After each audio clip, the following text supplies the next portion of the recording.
Chairman PTI की trial court के 5 मई के फैसले के खिलाफ दरख्वास्त मंजूर। इस्लामाबाद हाई कोर्ट ने दरख्वास्त काबिल समात करार देने का ट्रायल कोर्ट का फैसला कलअदम करार दे दिया। सुप्रीम कोर्ट ने चेयरमैन पीटीआई की कोयटा मुकदमे में अबूरी जमानत और हाई कोर्ट के फैसले पर हुक्म इम्तना जारी करने की सदा मुस्तरद कर दी। हर पॉलिटिकल पार्टी ने लाअमर के बारे में गौर व खौज करती है। यकीनन तहरीक इंसाफ कर रही है, सियासी तौर पर कानूनी तौर पर पुरअमन तरीके से आगे बढ़ना चाहते, बढ़ेंगे आइन और कानून के दायरे के अंदर रहते हुए। आज भी उन पॉलिसियों मनसूबाबंदी करने वालों को क्यों बचाया जा रहा है? मैं सबूत के साथ ये बात कह रहा हूँ, 2018 में पीटीआई का टिकट होल्डर जब जस्टिस बन जाए फिर मैं इंसाफ कहाँ से लेने जाऊंगा? मियां साहब को 2 साल पहले आना चाहिए था। मियां साहब तो दवाई लेने गए थे, 2 साल से नहीं आए, वापस जल्द आना चाहिए। अब जब पार्टी कहेगी वो आएंगे तो उनकी कुछ थोड़ी सी मेडिकल ट्रीटमेंट पेंडिंग है।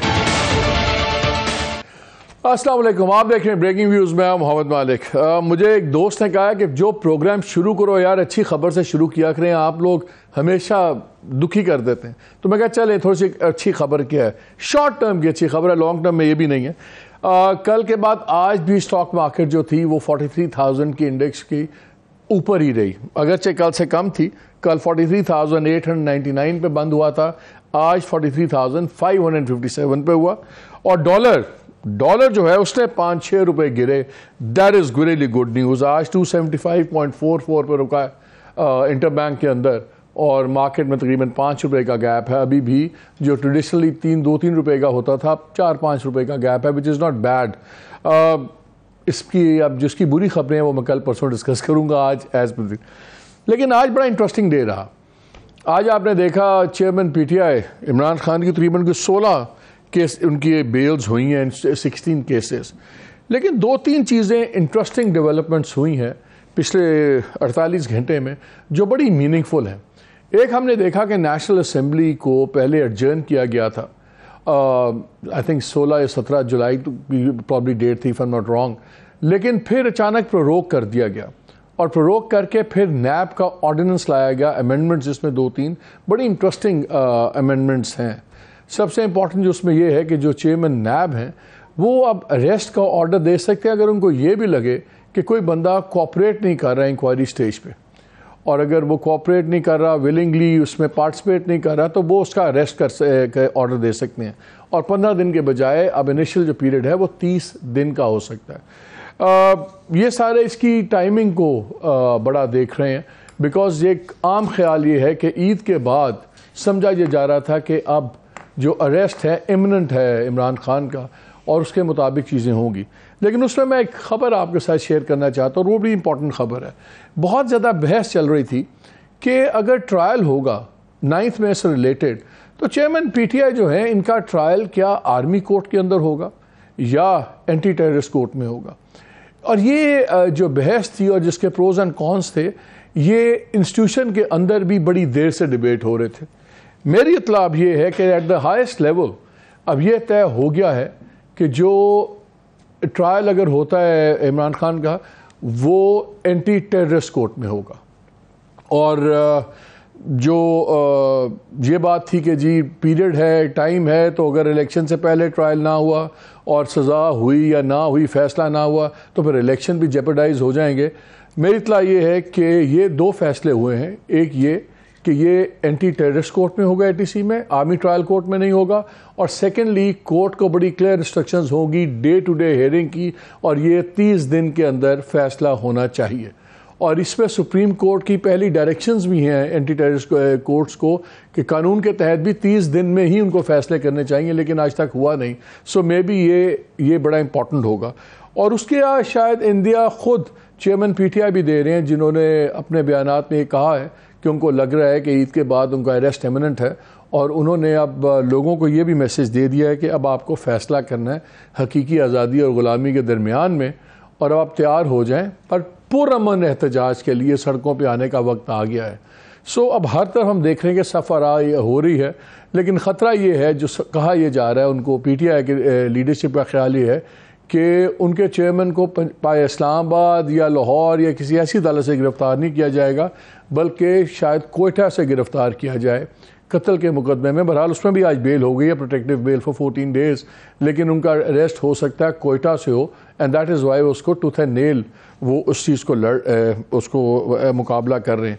सो ये 2-3 चीज़ें बड़ी इंपॉर्टेंट हुई हैं, और लग ये रहा है कि जो भी अब पावर गेम है अब फाइनल फेज़ में आ रही है, क्योंकि दुबई में मीटिंग्स हुई, इधर मीटिंग्स हुई, तो ये तो नज़र आ रहा है कि जो रूलिंग अलायंस है वो तो डन एंड डस्टेड समझ रहे हैं, मामला ख़त्म हो गया, कि PTI का जो डिसमेंटलिंग होनी थी करीबन कंप्लीट हो गई है, नए स्ट्रक्चर्स बनने शुरू हो गए हैं, अपना जहांगीर तरीन उनका ग्रुप अपना बन गया है, पार्टी बन गई है, परवेज़ खटक साहब ने जो बयान दिया, बड़ा सख्त बयान दिया, वो अपनी ग्रुपिंग KP में बन रही है। सो नज़र ये आ रहा है कि बहुत बड़े आज़ाद उम्मीदवार बहुत ज़्यादा होंगे, और फिर ये पार्टीज़ अपनी होंगी, और तकरीबन तमाम जिसको आप कहते हैं बांट शुरू हो गई है। But having said that, critical factor वही रहता है, what happens to Khan, because मेरा ख्याल है इलेक्शंस उसी से जुड़े हुए हैं। सो ज़रा ओवरऑल पॉलिटिकल सिचुएशन पे अपने दोस्तों से पूछेंगे आज। We'll try to make some sense out of all this nonsense going on. Mansoor Ali Khan ने भी ज्वाइन किया हुआ है, thank you very much Mansoor. Mazhar Abbas हमारे साथ कराची में मौजूद हैं, और अब बड़ी मुश्किल से आज हमने आरिफ हमीद भट्टी साहब को भी ढूंढ निकाला है, जो ठंडे ठंडे एक मुल्क में बैठे हुए हैं और पाकिस्तान की गर्मी से ज़रा दूर जाके बैठे हुए हैं। तो मैं ज़रा भट्टी साहब से शुरू करता हूँ। भट्टी साहब अस्सलाम वालेकुम। वालेकुम अस्सलाम मलिक साहब। चलें, आप या तो मोहम्मद सलाई यूरोप के अंदर फिर रहे हैं, या आरिफ हमीद भट्टी साहब यूरोप के अंदर फिर रहे हैं, मुख्तलिफ हालात के अंदर फिर रहे हैं। लेट्स होप कि आप ज़्यादा सुकून में हो। ये बताएं। मैं बचपन में जब बहुत छोटा था, स्कूल जाता था, तो आपके प्रोग्राम की वजह से आया हूँ, मोहन सलाई, और मैं तो बहालत मजबूरी। अच्छा, आप ये कह रहे हैं कि आप स्कूल गए थे? अच्छा, नहीं मेरी हर सुनना। एक मुजरम, एक सजा याफ्ता, 3 दफा का वजीर आजम, 5 चीफ जस्टिस साहब के साथ लड़ने वाला, 4 आर्मी चीफ के साथ लड़ने वाला नवाज शरीफ साहब भी लंदन आने वाले हैं। मैं जरा थोड़ी सी अपनी इस्लाह करवा लूं। मदर साहब की जो लाल शर्ट है ना, इसमें बड़ी शरारत है आज।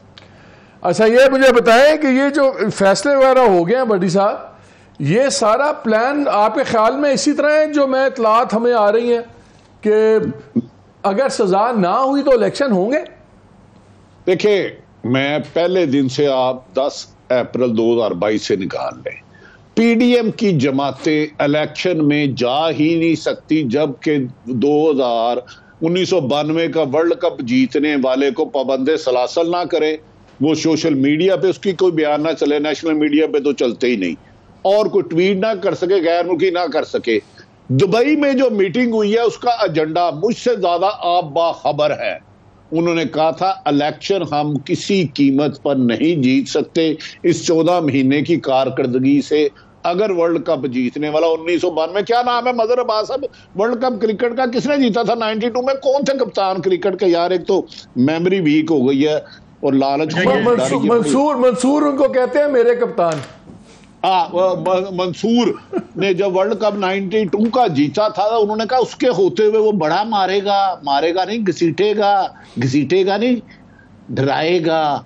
उसकी वजह से एक मुल्क में वजीर आज़म है जिसका नाम शायद SS है, तो वो उसका सगा भाई मुल्क में नहीं आ रहा, तो भाई इलेक्शन में वोटर कैसे पोलिंग स्टेशन में आ जाएगा?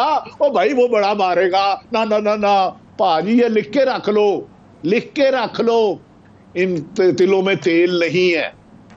आप सिर्फ जो, सॉरी माफी चाहता हूं, मंसूर साहब को बता दिया आपने 1992 में मेरे कप्तान का 1992 में नाम दिया। मैं आपसे खुश हुआ, एक टाई आपको माफ की जो आपने देनी थी। तुसी आओगे तो ढाई दियांगा ना, मैं ताड़े कितने पीछे पहुंचा। मंसूर, ये बात शुरू में, क्या इलेक्शन होते हैं अगर चेयरमैन PTI आज़ाद होते हैं या मुकैयद हो, चाहे अपने घर में हो, लेकिन अगर वो इस पोजीशन में भी हैं कि वो स्पीचेस कर सकें, वीडियोस निकाल सकें और अपने मोबिलाइज कर सकें, इलेक्शन होंगे फिर?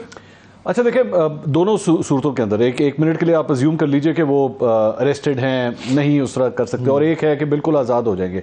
अब मेरा ख्याल में तो हो सकता है खान साहब ये भी कह दें कि अपने वोटर को कि आपने आना ही नहीं है, आपने बाइकआउट करना है। अल्ताफ़ हुसैन साहब जिस तरह किया करते थे, आपने आज तक करते हैं, आपने बाइकआउट करना है। तो बायकॉट हो सकता है, उसमें से कोई बात नहीं। लेकिन क्वेश्चन ये है कि इलेक्शन जो होता है ना वो एक आदमी ने नहीं लड़ना होता, you have to have candidates. और यहाँ पे प्रॉब्लम ये है कि पाकिस्तान तहरीक इंसाफ और इलेक्शन डे की डायनामिक्स अपनी डायनामिक्स डिफरेंट है। अब ये वो ज़िमनी इंतखाबात नहीं है जिस तरह इमरान खान साहब हर जगह जाके खुद कैंडिडेट बन जाते थे, you have to fight all over Pakistan.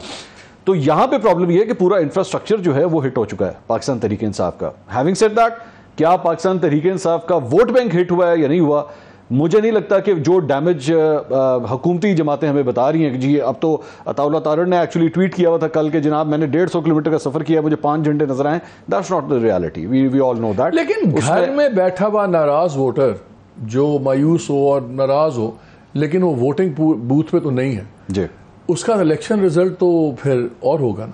I agree, लेकिन उसमें आपको कैंडिडेट भी तो चाहिए, कैंडिडेट कौन अरेंज करेगा, कौन टिकट लेना चाहेगा। यहाँ पे तो आए दिन लोगों को 1.5 महीने के बाद 2 महीने के बाद मुजम्मत आ रही है, मतलब 2 महीने के बाद जाके लोग कह रहे हैं जी मैं मुजम्मत करता हूँ 9 मई के वाकई की, इतनी लेट मुजम्मतें आ रही है। तो इलेक्शन कौन लड़ेगा, किसने जाके टिकट लेना है? इसमें एक सवाल है मजहर, मुझे एक बात बताएं, जो मंसूर बात कर रहे हैं यस दैट इज ट्रू, लेकिन एक और बात भी है कि जब ऐसे पार्टीज टूटती हैं या तोड़ दी जाती हैं व्हाटएवर, तो एक ऐसे तबके को भी ओपनिंग मिलती है जो पहले कभी नहीं सोच सकते थे कि वो एमपीए का इलेक्शन लड़ेंगे, एमएनए का इलेक्शन लड़ेंगे, और वो चाहे वो लोकल गवर्नमेंट की लेवल के लोग हों या वर्कर लेवल के लोग हों, और इनमें से बहुत से लोग वो भी होते हैं who have very little to lose, जिनके पास ज्यादा हारने के लिए कुछ नहीं है, यही उनका शॉट है एक जिंदगी में, अच्छा यार घुस जाओ, अगर मैं खंबे को भी टिकट मिलेगी भुट्टो साहब की तरह मैं जीत जाऊंगा, मैं एमपी एमएनए बन जाऊंगा। वो शायद सेटल्ड या इलेक्टेबल से ज्यादा मुश्किल होता है उसको मैनिपुलेट करना या उसको डराना या उसको घर बिठाना। जो एट वन लेवल आसान तो लगता है कि यार कमजोर है, अननोन है, लेकिन उसके पास इज नथिंग टू लूज। तो क्या वो ज्यादा खतरनाक कैंडिडेट्स नहीं निकल आएंगे जो बिल्कुल इनको जिंदगी का एक शॉर्ट और फेम मिलेगा? देखिए मालिक, ये अगर ये इन्होंने ये किया ना, अगर इमरान खान या पीटीआई के चेयरमैन की प्रेजेंस हुई किसी भी तरीके से, यानी प्रेजेंस से मुराद वो अगर जेल में हुए, तो मेरा अपना कहना यह है कि उनकी वर्चुअल प्रेजेंस भी अगर हुई, वर्चुअल प्रेजेंस हुई, इवन अगर इन कस्टडी हुए, तो ये चीजें तो उस पॉलिटिकल टेम्पो को और मोमेंटम को बढ़ा देती हैं। अब दूसरी बात जो मंसूर कर रहे थे, वो भी देखिए कुछ लोग ऐसे हैं जो उनके बाहर रहेंगे, जिनको ये इजाज़त होगी कि वो तहरीक इंसाफ की कैंपेन भी रन कर सकें, जिन्हें ये इजाज़त होगी कि वो पीटीआई, क्योंकि पीटीआई को एज ए पार्टी इलेक्शन से बाहर करना पूरे इलेक्शन पर क्वेश्चन मार्क उठा देगा, वो तो नहीं होने जा रहा। अब अगर अगली पार्लियामान को मजहर एक ऑपोजिशन भी तो चाहिए। नहीं, ऑपोजिशन के अलावा देखिए वो भी नहीं, ये सीरियस ऑपोजिशन होगी, और सीरियस ऑपोजिशन से मुराद ये कि सीरियस इलेक्शन हो। अगर आपने इलेक्शन को संजीदा बनाना है और पीटीआई उसमें पार्टिसिपेट करती है, पीटीआई चेयरमैन उसमें हो ना हो, लेकिन पीटीआई चेयरमैन कहें कि जी आपने XYZ जो है वो ये आपने ये नहीं देखना कि कौन कैंडिडेट है, आपने जाके बल्ले को वोट दे देना है, तो ये एक मसला होगा दूसरी जमातों के लिए। इसलिए कि माजी में जब पीपल्स पार्टी के लिए मुश्किल होती थी, 79 में लोकल बॉडीज इलेक्शन हुए नॉन पार्टी बेस्ड इलेक्शन पे, सारे के सारे अवाम दोस्त कैंडिडेट ज़्यादातर जीत गए। पार्टियों पे पाबंद, उस तरह की पार्टिसिपेशन की इजाज़त नहीं थी। सबको पता था कि हक परस्त कौन है, सबको पता था कि दूसरी जमात, तो वो टैक्टिक्स तो मौजूद हैं, वो किस अंदाज में लड़ते हैं। वर्स्ट सिनेरियो में ये बता दिया जाएगा कि जी ये इंडिपेंडेंट कैंडिडेट्स हैं, ये इंडिपेंडेंट जो हैं ये हमारे, एक लिस्ट जारी कर दी जाएगी, आप इनको जाके, तो वो टैक्टिक्स तो वो है।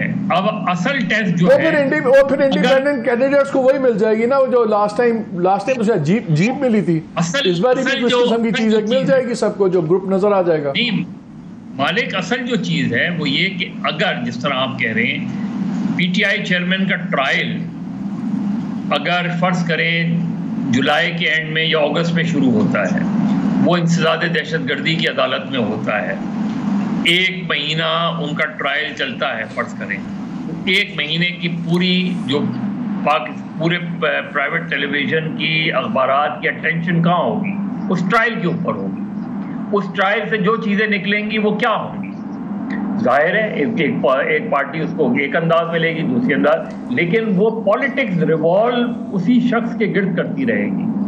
जब उसी शख्स के गिर्द वो पॉलिटिक्स रिवॉल्व करेगी और फर्ज करे सजा दे देती है अदालत, फिर एक अपील होगी। तो ये पूरा इलेक्शन जो है, अगर अक्टूबर में इलेक्शन, वैसे ये आपने इंटरेस्टिंग पॉइंट रेज किया है।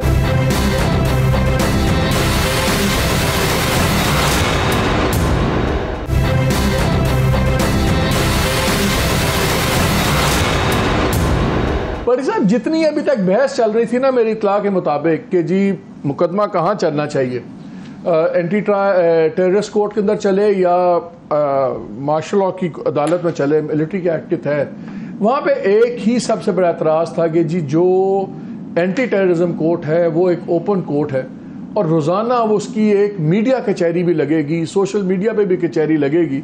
लेकिन फिर लग ये रहा है कि ये आर्गूमेंट जीत गया है कि क्रेडिबिलिटी बहरहाल सिविलियन कोर्ट की ज़्यादा होगी और एक आर्मी कोर्ट के लोग फैसला मानने से बिल्कुल ही, अव्वल तो उस पर भी क्वेश्चन मार्क्स होंगे लेकिन उस पर बहुत ज़्यादा क्वेश्चन मार्क होंगे।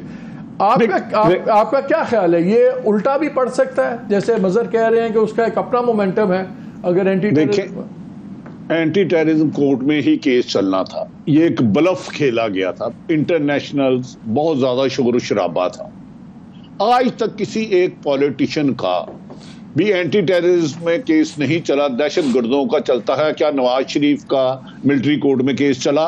उन पर, नवाज शरीफ पर आसफ अली जरदारी कह रहे थे ये धरती के नासूर हैं, नवाज जरदारी को कहते थे ये 10% है, सिरे महल है, वो नहीं चला। वो तो बाहर अलग बात है। अब मैं आ जाता हूं, मैं बात कर रहा हूं सिलेक्शन की, नहीं इलेक्शन की। हाँ, एक ये बात है कि नून लीग और पीपल्स पार्टी ने कहा है तीसरे आपके दोस्तों को कि जनाब खुदा का वास्ता है हम इलेक्शन नहीं जीत सकते अगर तरीके इंसाफ का लीडर अंदर करते हैं, और उसका कैंडिडेट भी आपने नहीं खड़ा होने देना। जिसका खड़े हो गए उसको उठा के ले गए, उसके बच्चों को उठा लिया, उसकी बीवी को उठा लिया, चादर चार दीवारी पामाल की। अगर सिलेक्शन होगी तो फिर यकीनन पीटीआई के कैंडिडेट 30 से 35 से ज्यादा नहीं खड़े होंगे। जो लिस्ट दी गई है नोट कर ले। मदर अब्बास साहब ने हमें इलेक्शन का बताया, इलेक्शन की सियासी जमात बड़ी कौन सी होती है? जिसकी स्ट्रीट पावर हो, जिसका वोटर हो। एक होता है वोटर सपोर्टर जो दफ्तर खोलता है, 10 से 5 लाख रुपया लेता है रोजाना, 20,000 रुपया लेता है। एक खामोश वोटर होता है जिसे 25 से 35% है। वो तमाम सर्वे आपकी आई से शुरू होने वाले और स्पेशल ब्रांच तक आया है कि इमरान खान इन हालात में भी 60% से 70% वोट ले जाएगा। अगर उसके कैंडिडेटों को नहीं खड़ा होने दिया जाता, उनको उठाया जाता है, फिर तो रिजल्ट कुछ भी आ सकता है।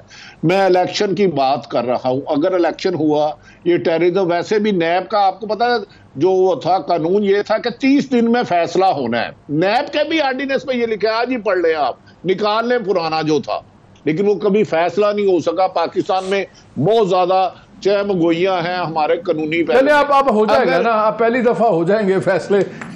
अगर आपने इमरान खान के पीटीआई के किसी लीडर को इलेक्शन ही नहीं लड़ने देना, जैसे एक सीट है कि आप इक़्तिदार की तरफ आए या जेल में जाए, प्रेस कॉन्फ्रेंस करें, वो एक अलग बात है, उसमें सिनारियो में। लेकिन इसमें अगर मोमेंटम की बात है मंसूर, अभी जो उन्होंने अपना बयान दिया चेयरमैन पीटीआई ने, उसमें उन्होंने कहा कि जी आप फैसला कर लें, पीसफुल मूवमेंट के लिए हम निकलेंगे और सड़कों के लिए तैयारी करें।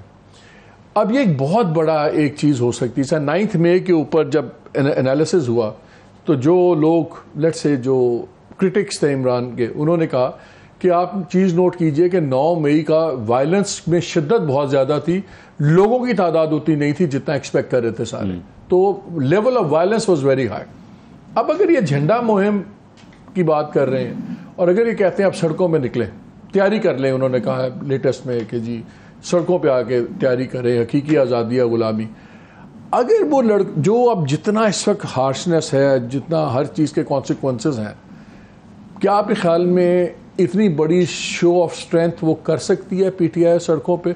लाइक वी सेड, लीडरशिप भागी हुई है, आधे अंडरग्राउंड हैं, जो ओवरग्राउंड आते हैं वो प्रेस कॉन्फ्रेंस ज़्यादा होते हैं, सब कुछ है। और अगर इन हालात में जो भी स्ट्रेंथ आती है वो उतनी स्ट्रांग नहीं होती, क्या वो ज़्यादा डैमेजिंग और ज़्यादा डिसहार्टनिंग नहीं होगी उन लोगों के लिए जो सपोर्टर्स हैं? खान साहब का ही जुमला मैं यहाँ पे रिपीट करना चाहूँगा, absolutely not, nothing will happen. वो टाइम नहीं है, ये दिस इज़ नॉट 9th में एनी मोर, फ्रैंकली स्पीकिंग। थोड़ा सा मेरे ख्याल में ज़रा ओवर हाइप भी हम लोग कर रहे हैं। खान साहब की रियलिस्टिक पोजीशन को एक मिनट जांचने की आपको ज़रूरत है। अगर आप ये समझते हैं कि इस सारी सूरत हाल में आपने खान साहब को जो है वो नहीं लड़ने दिया जा रहा, फ्रैंकली स्पीकिंग पाकिस्तान तहरीक इंसाफ को सही तरह ऑपरेट नहीं करने दिया जा रहा है, इसमें तो कोई दो राय नहीं है। इस सूरत हाल के साथ अगर आप इलेक्शन लड़ते हैं तो मैं नहीं समझता कि खान साहब कोई वो वाली स्टेज आ गई जिन्हें खंबे में भी टिकट देता था खंबा भी जीत गया, नहीं, ये वो वाली स्टेज नहीं है माजरत के साथ। दूसरी बात ये कि देखे ना, लोग खुद इंस्टीट्यूशन का दूसरे लोग कहते हैं कि हमारे पे दो बोझ थे, ठीक, एक खान की पॉपुलैरिटी थी, उससे बड़ा बोझ इन लोगों की अनपॉपुलैरिटी है, ठीक। और अब नजर ही आ रहा है, पैटर्न नजर आ रहा है कि यही लोग हैं और इलेक्शन के बाद यही लोग कंटिन्यू करेंगे। दोबारा मैं रिपीट अपना पहले वाला जवाब और दूसरे को कंबाइन करके, मैंने आपसे कहा कि इलेक्टेबल्स और आपको कैंडिडेट्स चाहिए। हाँ, वो चाहिए। आपने बाद में दोबारा ये गुफ्तगू की कि अगर फॉर एग्जांपल अननोन को भी टिकट दे दिया जाता है, मैंने आपसे कहा कि नहीं, इनके जो रेगुलर कैंडिडेट्स हैं अगर वो लड़ते, यस, खान साहब के लिए एक बहुत अच्छी पॉपुलैरिटी स्टेज थी, लेकिन वो स्टेज नहीं है कि अगर आप ये कि जी खंबे को भी अगर आपने टिकट दे दिया तो खान साहब फिर भी जीतेंगे, नहीं, वो वाली स्टेज नहीं है। खान साहब yes, he is a popular leader, लेकिन अभी वो स्टेज नहीं है, एक बात। दूसरी बात ये कि आपने दोबारा जिस तरीके से अगर आप इस पूरे प्रोसेस को कर भी देते हैं, बल्कि फ्रैंकली स्पीकिंग मैं तो आज भी समझता हूं कि जिस तरीके से मनूवर किया गया है, आज से 2 महीने के बाद आप जैसा भी इलेक्शन करवा लें, that will not be legitimate, उसके ऊपर सवालिया निशान रहेंगे, क्योंकि जब आप तमाम सियासी जमातों को, तमाम सियासी लीडर्स को सवालिया निशान तो रहेंगे, लेकिन क्या डिजायर्ड रिजल्ट्स अचीव हो जाएंगे? सर, डिजायर्ड रिजल्ट्स किसके डिजायर, आपका डिजायर या उनका डिजायर? किसका डिजायर? जो एंटायर ग्रुप है खान साहब का, वो अपने किसी न किसी डिजायर को अचीव कर भी लेंगे, लेकिन लेजिटिमेट तो नहीं होगा ना। अवाम के डिजायर की तो किसी को परवाह नहीं होगी। मतलब फॉर एग्जांपल अभी थोड़ी देर पहले जब आपने अपनी ओपनिंग के अंदर कहा कि जनाब नैब के कवानीन को चेंज किया गया, 14 से उसको 30 दिन कर दिया गया, we all know it is Imran Khan specific. Nawaz Sharif साहब के लिए जो अभी आपने किया 5 साल की वो जो नाअहली आपने कर दी, नवाज शरीफ स्पेसिफिक। तो आपकी असेंबलीज पर्सन स्पेसिफिक बैठ के कवानीन बना रही हैं, तो इसमें अवाम किधर है? अवाम के लिए तो लेजिटिमेसी नहीं है ना इसके अंदर। अवाम का क्या लेना देना? आप नवाज शरीफ को लाइफ टाइम कर रहे हैं, 5 साल कर रहे हैं, नैब की जो कस्टडीज है वो 14 दिन से 30 दिन कर रहे हैं, अवाम का क्या लेना देना इसके साथ? अब आपने डॉलर के हवाले से बात की, जनाब खुशी की खबर है, किस बात की खुशी है? इसमें कोई खुशी वाली बात नहीं। महंगाई कम हो जाएगी। कौन सी महंगाई? किस तरह? आप मुझे बताइए, मुझे गारंटी करें इस बात के कि डॉलर आज जो 275 के, आप इसको सस्टेन कर सकेंगे एक साल? नहीं कर सकते। मैंने कहा था आज के लिए असली खबर इस पे आज डिस्कशन नहीं, मैं होता तो भी पानी छोड़ता है। नहीं हो सकता, नहीं हो सकता। अभी आप देखिएगा 2024 के अंदर अभी आप शुरू में जाएंगे, you are going to go to IMF again, दोबारा एक नए प्रोग्राम के लिए आप जाएंगे। बड़े सीरियस इश्यूज हैं ये तो बिल्कुल। मगर मुझे अब ये बताएं ना कि एज वी स्पीक, इंटरेस्टिंग चीज ये है कि जो सबसे इररिलेवेंट होने की कोशिश हो रही है या किया जा रहा है, व्हाटएवर, लगता है कि सबसे ज़्यादा रेलेवेंट वही चीज़ या वही पार्टी बनती जा रही है। आज हमने GB के अंदर भी देखा, गिलगित बल्तिस्तान में, वहाँ पे पहले वोट ऑफ नो कॉन्फिडेंस जमा करवा दी गई, वहाँ भी PTI की मेजॉरिटी थी।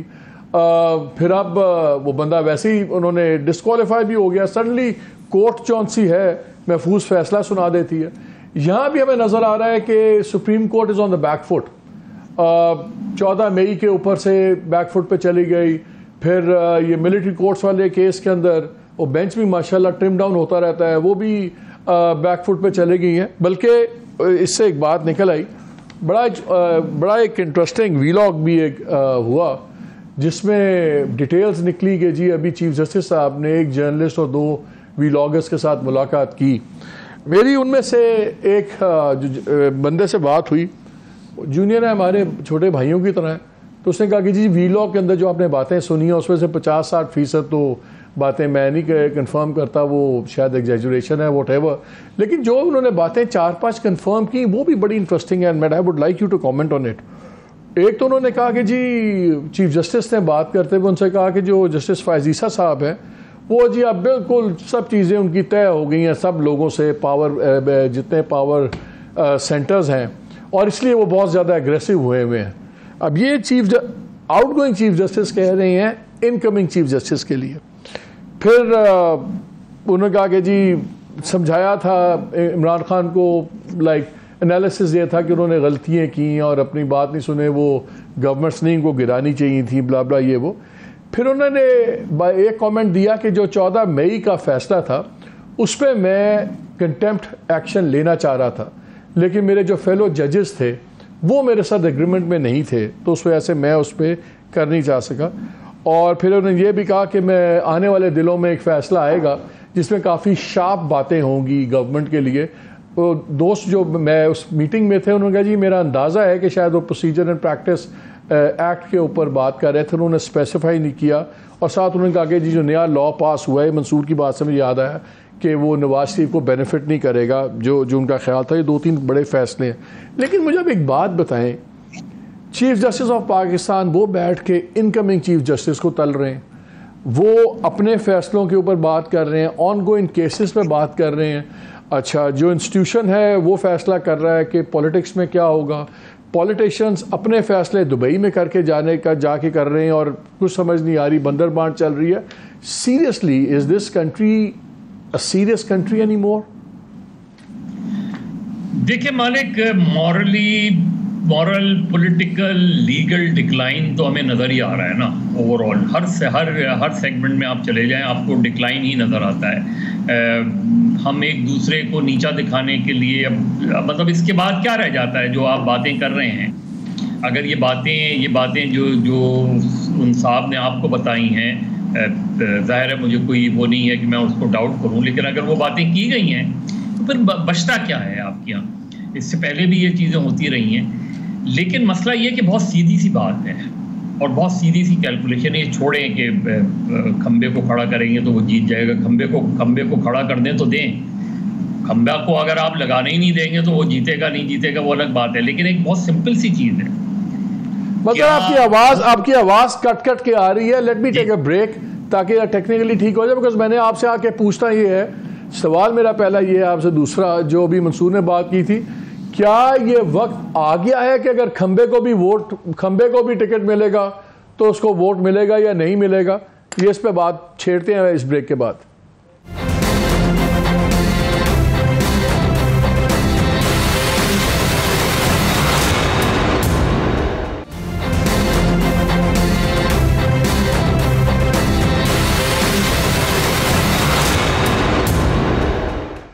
जी welcome back to the show. अच्छा, एक और इंटरेस्टिंग चीज़ मैं बताऊं कि ये तो अभी बाकी चीज़ें चल रही हैं, इस पर बात होगी कि एक और भी पॉइंट ऑफ कॉन्फ्लिक्ट है पीपल्स पार्टी और PMLN के अंदर, और वो इतला ये है कि पीपल्स पार्टी अंदर से, अगरचे उन्होंने बड़े बयान दिए हैं भी, बिलावल भुट्टो साहब ने डार साहब को अंकल डार और बड़ी तारीफ़ें की, लेकिन एक मूव ये भी है कि अगर इलेक्शन के बाद हालात यही बनते हैं, इसी तरह सीट कन्फिगरेशन रहती है कि मेजॉरिटी पार्टी PMLN है और वज़ीर आज़म का ओहदा PMLN के पास जाता है, तो वो फाइनेंस मिनिस्टर चाहते हैं कि उनका हो, जो बहुत बड़ा कॉन्फ्लिक्ट है जो शायद ना मानी जाए, लेकिन वो एक बोन ऑफ कंटेंशन इस तक बना हुआ है। नाज़रीन, उस पर आजकल काफ़ी इनकी आपस में बहस चल रही है और मैं पहले ही पॉइंट आपके शेयर कर चुका हूँ कि उसमें नाम ये भी लिया जा रहा है कि शायद पीपल्स पार्टी के से जो मौजूदा सिंध के वज़ीर आला हैं सैयद मुराद अली शाह, उनका नाम एज ए कैंडिडेट दिया जा रहा है। कैंडिडेट से ज़रा पहले बात कर लें मंसूर, प्रेसिडेंट का, वो प्राइम मिनिस्टर का एक्टिंग, वो केयर टेकर प्राइम मिनिस्टर के नाम का जो अंदाज़ा हुआ है, अभी तो हर एक ने नाम चलाया। मेरे ख्याल में गेस वर्क ज़्यादा चल रहा है बहुत पूरी मार्केट के अंदर। अच्छा, एक तो डिलिबरेट गेस वर्क है, एक डिलिबरेट नाम भी फ्लोट किए जा रहे हैं जो एक्चुअली कभी कंटेंशन में थे ही नहीं, लेकिन कुछ जो है वो कहा जा रहा है सीरियस नाम भी। जुबैर साहब मुस्लिम लीग नून के जो रहनुमा है, उन्होंने ये कहा कि जी हो गया फाइनल, मौलाना फजल रहमान से आखिरी इजाज़त बस लेनी है हमने। लेकिन कल अताउल्लाह तारड़ मेरे शो में आए हुए थे, उनसे मैंने पूछा, उन्होंने कहा जी अभी तक तो वो स्टेज ही नहीं आई। सो मतलब अभी एम्बिग्विटी है इस मामले के अंदर, but there are many names floating. एक खातून का नाम भी जो है वो चल रहा है, इतना रेलेवेंट है। अगर इलेक्शन होने, ये तो 2-3 माह की होगी अगर गवर्नमेंट कि अभी खतरा है आपको, ये भी तो हो सकता है ना कि केयर टेकर आ जाए, मुकदमे का फैसला ना हो, तो फिर तो केयर टेकर्स को लंबा होना पड़ेगा। पंजाब और केपी में जो कुछ हुआ है उसने ना डरा दिया, सबको डरा दिया है कि यहाँ पे जो है ना सेटअप्स लंबे लंबे भी आ सकते हैं, कुछ पता नहीं है। और अब ये कितने अफसोस की बात है, आप जरा अंदाजा कीजिए, इवन तो यहाँ पे तो कोई गुंजाइश what should be a given, वहां तो फिग लीव था ना, फिर भी एक दिन इलेक्शन हो जाएंगे, यहाँ पे तो कुछ भी नहीं, लेकिन इसके बावजूद डर मौजूद है। आप किसी भी तबका फिक्र से बात कर लें, डर मौजूद है कि यार कुछ पता नहीं है। आज तक कह रहे कि सुप्रीम कोर्ट रिट्रीट में हो तो बड़ा कुछ और हो सकता है। भट्टी साहब कुछ आपको अंदाजा है कि कोई नाम शाम फाइनल हुआ है? देखें, एक बंदा आपका भी जानने वाला है, मेरी इतला, मैं तो देखें, मैं फैसला डिसीजन मेकर तो नहीं हूं ना, साफी को गैब का इल्म आता है, एक रिपोर्टर अपनी बेस पे जाता है। 3 नाम पे खासी बहस हुई, नवाज शरीफ साहब नहीं माने एक पर, एक जनूबी पंजाब से भी आया, अब आपके शहर के 7 वाले अंपायर का फैसला करेंगे। वो फैसला आखिरी दिन तक जारी रहेगा, क्योंकि उससे पहले आइंदा इमरान खान को आउट करने के लिए सब फोकस किया जा रहा है। और दूसरी बात, मैं कह रहा हूं खंबा जीतेगा, मदर अब्बास को बना लें आप, उसको इलेक्शन कमीशन, लाहौर का इलेक्शन कराएं। कौन सा इमरान खान का एक ऐसा कद्दावर है जो इमरान बल्ले के बगैर, नाम के बगैर जीत सकता है? शफकत महमूद, हमाद अजहर, कौन सा एक बंदा एक सिंगल जो लाहौर पाकिस्तान पंजाब का किला था ना नून लीग का, कोई दो राय नहीं है। दूसरी बात है, बड़ा दिलचस्प मैच है केयर टेकर में, क्योंकि उसके बहुत ज्यादा चांस है उन्हें 2 साल या 1 साल के लिए ले जाया जाए। जो मौजूदा निगरान हुकूमत है मुझसे ज्यादा आपके मरासम है, उन्हें कहा गया था आपको 2 साल के लिए ला रहे हैं, हम 3 माह के लिए नहीं ला रहे। आइन और कानून की पाकिस्तान में बात ना करे, तमाम आईनी माहिरीन कहते थे 90 दिन में इलेक्शन कराना लाजम है, वो नहीं हुए। पाकिस्तान की तारीख का मैंने हाई कोर्ट की बीट की है 2 साल, एक वाकया बता दे सुप्रीम कोर्ट ने हुक्म दिया और उस पर इंप्लीमेंट ना हुआ, जुल्फकार अली भट्टो की फांसी से लेके यूसुफ रजा गिलानी या नवाज शरीफ, लेकिन 14 मई पे वो भी नहीं हुआ, क्योंकि आइन और कानून पाकिस्तान में तलाशी। चीफ जस्टिस साहब कह रहे हैं, वो इसलिए कह रहे हैं, उनको किसी ने नहीं कहा, वो कहता है मेरे साथी जजेस ही मेरे साथ मुतफिक नहीं थे। नहीं, ये उन्होंने खुद कहा कहना, ये उनका कहना गलत है ना, वो कानून की वायलेशन कर रहे हैं अपने ओथ की। उनका काम है आइन और कानून के मुताबिक जो एविडेंस उनके सामने आई है उसका फैसला करना। किस जज में लिखा हुआ है कि वो ये परवाह करे कि मेरा साथी कौन क्या कह रहा है, कौन नहीं कह रहा? जुल्फकार अली भट्टो का भी 3-4 से फैसला आया था, इख्तलाफी नोट हमेशा होते हैं, ये तो ऐसे फुदू लगाया हुआ लोगों को। देखिए, जज का काम है एविडेंस देख के फैसला देखना, नाराज कौन होता है, खुशी कौन होता है, वैसे ही साफी का काम है। ये मंसूर कुछ ऐड करना चाह रहे हैं? मैं सिर्फ इस बात मैं सिर्फ एक बात ये कहना चाहूंगा, हमें जरा एहतियात बरतने की जरूरत है। There is no official word from the chief justice, हमें नहीं पता, ये अभी तक रिपोर्टेड चीजें हैं, टेलीविजन चैनल्स के ऊपर कहीं नहीं चली, वीलॉग्स के अंदर डिस्कस हुई हुई हैं। हम उस डिस्कशन को अज्यूम करते हुए उस पर कमेंट्री हमने शुरू नहीं, मैं इसलिए कि मैं कभी वेरी केयरफुल ऑन दिस, लेकिन 3 लोगों के नाम लिए वीलॉग ने। I talk to one of them, जो बड़े सीनियर रिपोर्टर हैं और वो बीट को भी करते हैं सारा कुछ। उन्होंने मुझे कंफर्म किया कि मुलाकात हुई, हमारे से बात हुई, बल्कि उन्होंने कहा कि वीलॉग के अंदर जो बातें हैं उसमें तकरीबन 70% बातें दुरुस्त नहीं है। ठीक, मैंने कहा यार मुझे आप वो बातें बता दें जो 100% दुरुस्त हैं। ये उन्होंने 4-5 मेन बातें और भी थी लेकिन जो रेलिवेंट थी। So he is on record with me कि मेरी मुलाकात हुई है। Chief justice is not on record ना, chief justice is not on record, someone is quoting him, then it's time let the chief justice speak, come on record. हां, let the chief justice come on record. बात ये कि अगर मेरे नजदीक तो frankly chief justice का इन हालात में मिलना ही बड़ा अजीब था। जैसे मेरे नजदीक चीफ जस्टिस नहीं मंसूर, जब चीफ जस्टिस नहीं मालिक साहब, फिर तो हम केयर टेकर का भी नहीं कर सकते ऑफिशियली। तो किसी ने नहीं कहा कौन कौन सा कैंडिडेट है, किसने कहा बताएं, उसका नाम बताएं। प्राइम मिनिस्टर ने कहा कि निगरान वजीर आला ये होगा, वजीर आला चीफ जस्टिस ने तो नहीं, वो भट्टी साहब ये बात और करें, लेकिन चीफ जस्टिस की अगर बात हो रही है तो चीफ जस्टिस ने तो तब ये भी नहीं बताया था कि उनको 2 प्लेंटिफ्स के लॉयर्स मिले थे जब खोसा साहब और वो मिले हैं उनको एतजाज हसन, तो वो तो चीफ जस्टिस को वहां भी नहीं उनको मिलना चाहिए था, वो उनकी कोर्ट में पेश हो रहे थे। चीफ जस्टिस ने खुद कहा था कि मैं अपने फैसले से 1 इंच पीछे नहीं हटूंगा, हो गए पीछे। यार ये हकीकत है, ये माजी है, मैं अंदाजा नहीं ले रहा। उन्होंने कहा था 1 इंच भी अपने फैसले से पीछे नहीं हटूंगा, 14 मई को इलेक्शन होंगे, तो नहीं हुआ। ये सच है ना? यहाँ आप इसको बजर मुझे आप बताएं, ये मुझे बताएं, ये बड़ी अजीब सी बात लगती है कि 1.5 माह के बाद गवर्नमेंट खत्म होनी चाहिए, उसके डिपेंडिंग कि अगर वो एक आध दिन पहले इन्होंने डिसॉल्व कर दी तो वो फिर चले 90 दिन में इलेक्शन होंगे, वो ना 60 दिन में होंगे। लेकिन आइदर वे नवंबर से आगे बात नहीं जाती और हम बैठे हुए हैं और हम में से कोई कंफर्टेबली ये कह नहीं सकता यकीन के साथ कि हाँ यार नवंबर में इलेक्शन होंगे। अगरचे चुनाचे इफ एंड दैट, मैं आपसे भी यही बात पूछ रहा हूँ बिकॉज मेरे से बहुत से लोगों ने कहा यार ये जरा चीज़ें अपने कोलीग से पूछें, जरा क्लियर करें। आपके ख्याल में नवंबर का इलेक्शन आपको 100% होता नजर आ रहा है या आपको भी लगता है कि ये जुड़ा हुआ है कि इमरान खान का क्या फैसला होता है? और अगर तब तक उनका फैसला ना हुआ तो क्या फिर ये खिंच सकता है मामला? मालिक, दुबई में जो मीटिंग हुई है उसमें मुस्लिम लीग नून की, जो मेरी इत्तलात है, मुस्लिम लीग नून चाहती है मार्च में इलेक्शन, मार्च 2024 में इलेक्शन। और उसकी जो वजह है वो बहुत सिंपल सी है उनके नुक्ते नज़र से कि मियाँ साहब सितंबर से पहले पाकिस्तान नहीं आ सकते। अगर सितंबर से पहले मियाँ साहब पाकिस्तान नहीं आ सकते तो फिर टाइम उनके पास क्या रहेगा कैंपेन का? वो 1 महीने से ज़्यादा टाइम नहीं होगा उनके पास। तो उनकी तजवीज़ तो ये थी कि इसको मार्च तक ले जाया जाए, एटलीस्ट मार्च को। पीपल्स पार्टी चाह रही है कि इलेक्शन जो हैं वो वक्त पे हो जाएं, अक्टूबर नवंबर के फर्स्ट वीक में इलेक्शन हो जाएं। बाकी केयर टेकर पे गुफ्तगू हुई। जो मेरी इत्तला है वो ये कि सबसे पहले पीपल्स पार्टी ने मियाँ साहब से पूछा कि क्या आप चौथी मरतबा वज़ीर आज़म बनना चाहते हैं अगर ये सारी चीज़ें हो गई।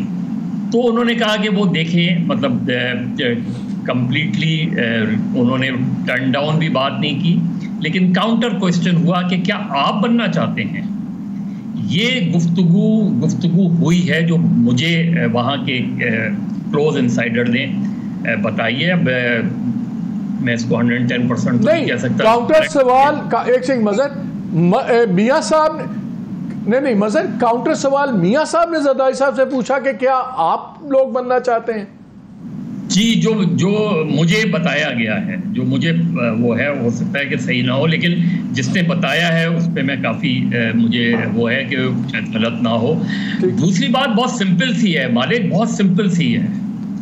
क्या जिनको सही या गलत, जिनको 9 मई का जिम्मेदार करार दिया जा रहा है, जिनको डायरेक्टली इनडायरेक्टली मास्टरमाइंड कहा जा रहा है, जिस पार्टी का नाम लिए बगैर पार्टी कहा जा रहा है, क्या वो लोग उस पार्टी को अगले इलेक्शन में इलेक्शन जीतने के लिए इस तरह का माहौल बनेगा?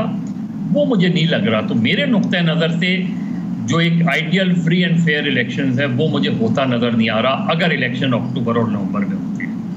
पार्शियली फ्री इलेक्शन हो सकता है, और क्या होगा? What is a partially free election? मुझे नहीं पता। What do you mean by that? कि आप कुछ कन्फिग्रेशन सोच लें और आप कहें अच्छा यार इतनी सीट्स आ जाएं तो ठीक है, उस पर जीत जाएं तो जीतने दो, एक हेल्दी ऑपोजिशन। मालिक साहब, there is no such thing.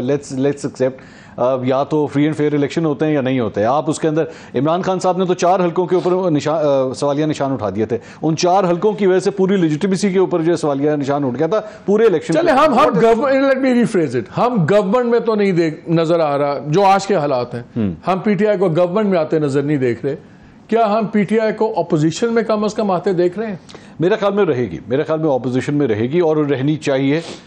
मैं तो जाहिर बात है being a Democrat I want कि एक एक्टिव ऑपोजिशन होनी चाहिए पाकिस्तान के अंदर। और ये खान साहब accept being in opposition, it doesn't matter if he accepts or not and he needs to accept. और खान साहब को भी थोड़ी सी अपनी पॉलिटिक्स में मैच्योरिटी लाने की जरूरत है। काफ़ी हो गया, मतलब बहुत इमेच्योर हरकतें की हैं पिछले 1 साल के अंदर। अब मैं I can start naming them various things जो मैं यहाँ पे 1 घंटा लग सकता है उसके अंदर, लेकिन खान साहब को भी मैच्योर होने की जरूरत है। अब हालात के मैं छोटी सी एग्जाम्पल देता हूँ। मरियम नवाज से सीखें, आपने कब खामोश होना है, कब ट्वीट करना बंद करना है, सीखें, उससे फायदे हो जाते हैं उससे। लेकिन खान साहब नहीं सीखते, और नहीं सीखते तो करते करते आज यहाँ तक पहुँच गए। भट्टी साहब, अगर इतना सीन बन गया, जैसे बड़ी खुल के बात हम करते हैं, ये तो तय है कि अगर इंसानों के बस की बात है तो नहीं आने दिया जाएगा, लेकिन अगर बतौर एक हेल्दी ऑपोजिशन आने दिया गया तो क्या इमरान खान उसको एक्सेप्ट करेंगे, बैठेंगे ऑपोजिशन में? देखिए मालिक साहब, आपके एक दोस्त थे तवील कद के, मैं हल्फन कहता हूं, उन्होंने मुझे खुद कहा था शरीफ फैमिली पे क्रॉस है, लेकिन वो क्रॉस नहीं रहा। तो ये आप भी मुझसे बेहतर जानते हैं। और 3 दफा उन्होंने ये बात दोहराई थी और वो 6 साल रहे थे गालिबन। तो ये क्रॉस क्रूस ये चंद लोग नहीं लगा सकते।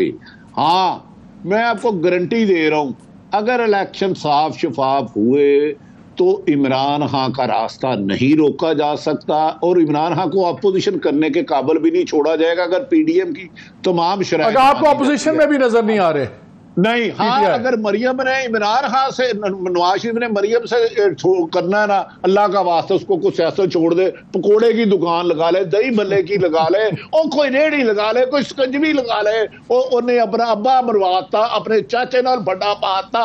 और मैं आखिरी गल नहीं दसागा, अब आखिरी फड्डा किसका है और उस सबसे ज्यादा इन्फॉर्म मोहम्मद मालक है। चेक करे लाहौर में अभी फोन करके कि मरियम का लास्ट फड्डा किससे चल रहा है। मजा साहब, क्या आपको नहीं मालिक साहब, ये इस तरह नहीं, आप चेक करेंगे। सर मैं चेक करके फिर बताऊंगा ना, अभी तो शो कर रहा हूं ना, फोन बाद में करूंगा। मजा साहब ये बताएं, क्या आपके नजदीक ऑपोजिशन का रोल मिलता नजर आ रहा है आपके नजदीक आज के हालात के मुताबिक? और अगर उस लेवल पे आते हैं रिजल्ट्स, तो क्या आपके ख्याल में खान साहब बैठेंगे उस पार्लियामान में कि अपने लोगों को फिर निकाल लेंगे just to disrupt the process? Because मुझे इतला कुछ जो बातें सुन रहा था मैं एनालिसिस, उसमें यह भी था कि जी अगर खान साहब को, उनकी पार्टी को एक हेल्दी अपोजिशन के तौर पे भी लाया जाता है तो वो कल को रिजाइन कर देंगे, फिर हम इलेक्शनों के चक्कर कहाँ से भुगताएंगे? तो आइदर और ही है, वरना ये तो कोई दरमियान का रास्ता भी नजर नहीं आता।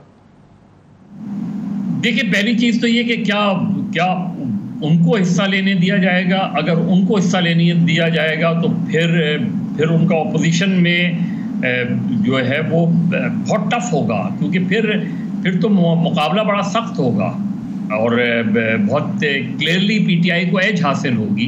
तो अभी हम ये फैसला नहीं कर सकते कि वो अगर उन्हें पार्टिसिपेट करने दिया गया, अगर वो इलेक्शन का हिस्सा हुए, अगर वो नाअहल नहीं हुए, अगर वो जेल में नहीं हुए और कैंपेन में हुए, जलसे करते हुए दिखाई दिए, जो सिनेरियो मुझे नहीं नजर आ रहा, वो इसलिए नजर नहीं आ रहा जिसका इज़हार मैंने पहले कर दिया था कि उसके बाद तो फिर उनको रोक कौन सकता है?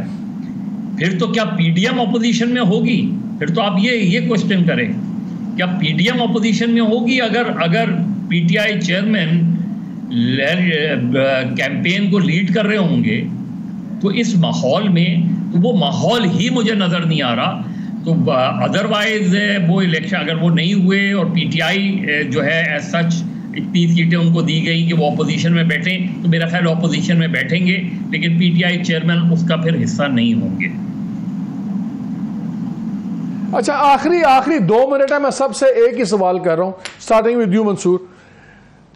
हमें यह तो नजर आ रहा है कि जो हालात जिस तरह डिजाइन हुए हुए बन रहे हैं, हमें नजर आ रहा है कि गवर्नमेंट में कौन होगा, we can safely predict. Opposition में कौन होगा ये मुझे बताएं।